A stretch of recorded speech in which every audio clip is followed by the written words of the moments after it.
শুরুতেই দুটো ছবি আপনাদের সামনে রাখবো, একদিকে এন্টালি, অন্যদিকে আনন্দপুর।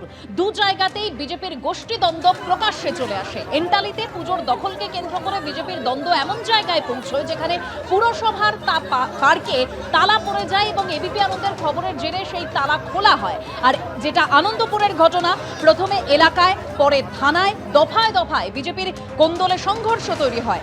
আনন্দপুর থানার সামনে বিজেপির দুই পক্ষের মধ্যে হাতাহাতি বেঁধে যায়। অনুষ্ঠান চলাকালীন বিজেপির মণ্ডল সভাপতির নেতৃত্বে এই হামলার অভিযোগ সামনে আসছে।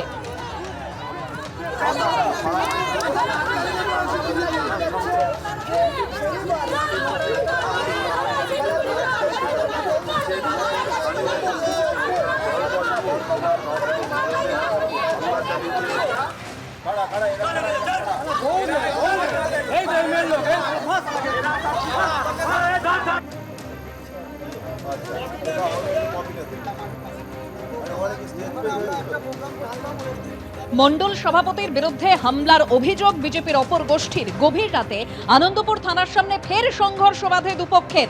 তোলাবাজির টাকায় প্রীতিভোজের আয়োজন করে দাবি করছে অপর পক্ষ। ওরা আগে তৃণমূল করত, চৌঠামের পর তৃণমূল থেকে বিজেপিতে এসেছে, দাবি মণ্ডল সভাপতির।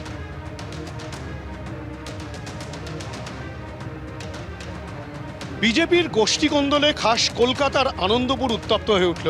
কলকাতা পুরসভার 108 নম্বর ওয়ার্ডের অন্তর্গত আনন্দপুরে গতকাল অরুণ বিষয়ী এবং সরস্বতী সরকার, দু তরফের দুই নেতৃত্ব, বিজেপির দুই নেতৃত্ব, তারা কিন্তু তাদের কর্মী সমর্থকদেরকে নিয়ে রীতিমতো গণ্ডগোলে জড়িয়ে পড়েন এবং এই ঘটনার সূত্রপাত হয় গতকাল রাতে। ইতিমধ্যেই যে চিত্র দেখাবো, এখানে কিন্তু মাথা ফাটা অবস্থায় একজন ব্যক্তি রয়েছেন, তার মাথা ফাটিয়ে দেওয়া হয়েছে। দলের অন্যান্য কর্মী সমর্থকরা রয়েছেন, সরস্বতী সরকার তিনি রয়েছেন এবং তার পাশাপাশি গতকাল যারা অভিযোগ করছেন অরুণ বিষয়ের বিরুদ্ধে যে তার দলবল এসে তাদের ওপরে আক্রমণ চালায়, পাল্টা অভিযোগ কিন্তু একেবারে অরুণ বিষয়ীও করছে।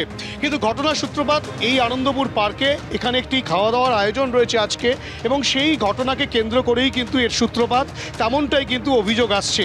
এখানে যে রীতিমতো তাণ্ডব চলেছিল সেটা কিন্তু স্পষ্ট ছবি দেখা যাচ্ছে। এখানে কিন্তু রীতিমতো চেয়ার ভাঙচুর করা হয়েছে, একাধিক কর্মী সমর্থক তাদেরকে মারধর করা হয়েছে এবং এর নেপথ্যে কিন্তু অন্য কোনো দলের কর্মী সমর্থক না, এর নেপথ্যে রয়েছে বিজেপিরই অপর গোষ্ঠী এবং এই গোষ্ঠী কোন্দল কিন্তু তৃণমূল কংগ্রেসের মধ্যে যেমন দেখা যেত আনন্দপুর অঞ্চলে 108 নম্বর ওয়ার্ডে, সেই গোষ্ঠী কোন্দল কিন্তু এবার বিজেপির মধ্যে ছড়িয়ে পড়ল এবং তাতে কিন্তু বেশ কয়েকজন কর্মী সমর্থক তারা আহত হয়েছেন।